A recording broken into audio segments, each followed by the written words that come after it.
அன்பின் பாதை. ஒரு தனிப்பெண்ணின் கனவு இன்று உலகளாவிய விருட்சம். எண்ணம் போல் வாழ்க்கை. இது வெறும் வாசகம் மட்டுமல்ல, ஒரு பெண்ணின் விடாமுயற்சியால் ஆயிரக்கணக்கானோருக்கு வாழ்வளித்து நிஜமாக மாறியிருக்கிறது. 2019ஆம் ஆண்டு மார்ச் மாதம் 29ஆம் திகதி தனது பிறந்த நாளில் ஒரு சிறிய எண்ணக்கருவாக தொடங்கிய சமூக பணி இன்று 7வது ஆண்டை நிறைவு செய்து 8ஆம் ஆண்டில் வெற்றிகரமாக அடியெடுத்து வைக்கிறது. தன்னந்தனி பெண்ணாய் தொடங்கிய பயணம் கடவுளின் சித்தத்தினால் ஒரு தனி பெண்ணாக இந்த அன்பின் பாதை சமூக அமைப்பை அவர் தொடங்கினார். அன்று அவர் விதைத்த இந்த சிறிய விதை இன்று புலம்பெயர்ந்து வாழும் உறவுகளின் பேராதரவோடு ஒரு பெரும் விருட்சமாக வளர்ந்து நிற்கின்றது. உலகெங்கும் பரவி வாழும் தொப்புள் கொடி உறவுகளை ஒன்றிணைத்து தேவையுள்ளவர்களுக்கு உதவும் ஒரு பாலமாக இந்த அமைப்பு திகழ்கிறது. அன்பின் பாதை சமூகம் குறிப்பாக சமூகத்தில் கவனிக்கப்பட வேண்டிய பிரிவினருக்கு முன்னுரிமை அளித்து செயல்படுகிறது.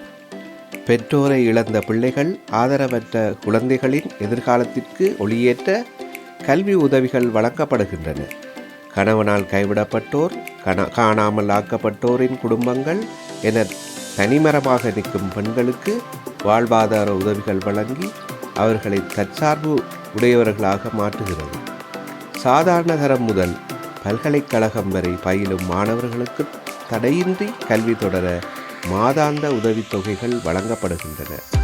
பிறப்பால் அல்லது இடர்களால் மாற்றுத்திறனாளிகளாக ஆனவர்களுக்கு பாகுபாடின்றி வாழ்வாதார உதவிகள் பெற்றுத்தரப்படுகின்றன. ஆண்டுதோறும் பெண் தலைமைத்துவத்தை கொண்ட குடும்பங்களிலிருந்து சாதனை பெண்களை தெரிவு செய்து கௌரவிப்பது இந்த அமைப்பின் தனி சிறப்பு. அத்துடன் நில்லாமல் அன்பின் பாதை எண்ணம் போல் வாழ்க்கை என்ற அமைப்பின் ஊடாக தமிழ், இலக்கியம் மற்றும் கலை சார்ந்த பணிகளையும் முன்னெடுத்து வருவது மற்றொரு சிறப்பம்சமாகும். இன்று இந்த அமைப்பின் வெற்றிக்கு அதன் நிறுவனரின் அயராத உழைப்பு ஒரு காரணமாக என்றால், அவருக்கு துணையாக நின்று எவ்வித கைமாறும் எதிர்பாராமல் உழைக்கும் நண்பர்களின் பங்கு அளப்பரியது. அன்பின் பாதை முறையாக பதிவு செய்யப்பட்ட அமைப்பாக வெளிப்படைத்தன்மையுடன் இயங்குவது அதன் நம்பகத்தன்மையை மேலும் உயர்த்தியுள்ளது. வாழ்க்கை என்பது நாம் வாழ்வதற்காக மட்டுமல்ல, மற்றவர்களை வாழ வைப்பதற்கும் கூட. இந்த உயரிய நோக்கத்தோடு இன்று தனது பிறந்த நாளை கொண்டாடும் இவ்வேளையில் தனக்கு ஆதரவு நல்கும் புலம்பெயர்ந்த உறவுகளுக்கு அவர் சார்பாகவும் அன்பின் பாதை சார்பாகவும் நன்றிகளையும் வாழ்த்துகளையும் நாம் தெரிவித்துக் கொள்கிறோம். அன்பின் பாதை சமூகம் இன்னும் பல்லாண்டு காலம் தழைத்து வறியவர்களின் வாழ்வில் ஒளியேற்ற வேண்டும் எனவும் அந்த பாதையை செப்பனிடும் திருமதி ரொசில்டா ஆண்டன் அவர்களுக்கு எமது இனிய பிறந்தநாள் வாழ்த்துக்களையும் தெரிவித்துக் கொள்கிறோம்.